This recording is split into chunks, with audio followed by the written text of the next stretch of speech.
করিও না। আল্লাহর ইচ্ছার উপরে নিজেদের সব মঙ্গল অমঙ্গল নির্ভর করে। আমরা কিছুই বুঝি না, কিছুই জানি না। আল্লাহর প্রতিটি কাজের মধ্যে নিগুড় রহস্য লুকায়িত রয়েছে।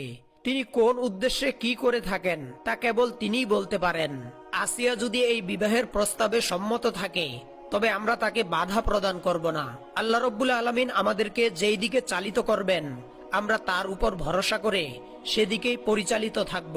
অদৃশ্যে যা লিখা আছে তা ঘটবেই। অতঃপর বুকের উপর পাথর চাপা দিয়ে আসিয়ার পিতামাতা এই বিবাহে সম্মত হয়ে গেলেন। এর কিছুদিন পরেই হযরত আসিয়া রাদিয়াল্লাহু তাআলা আনহার সঙ্গে কুখ্যাত ফেরাউন তথা কাবুসের বিবাহ হয়ে গেল। বিবি আসিয়া তার পিতামাতার নিকট থেকে বিদায় গ্রহণ করে স্বামী গৃহে চলে আসলেন। এবার তার জীবনে এক নতুন অঙ্কের শুরু হলো।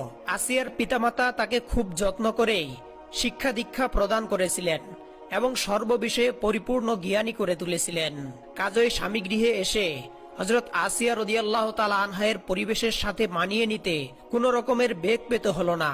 তিনি অচিরেই তার সুমধুর ব্যবহার দিয়ে তার স্বামী গৃহের সকলের মন জয় করে নিলেন।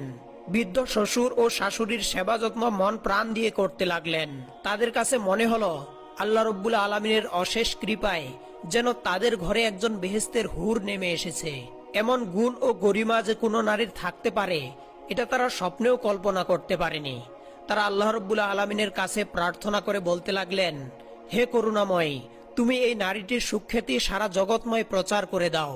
হযরত আসিয়ার শ্বশুর শাশুড়ির এই দোয়া যেন আল্লাহ রব্বুল আলামিন কবুল করেছিলেন, আর এ কারণেই আজ তার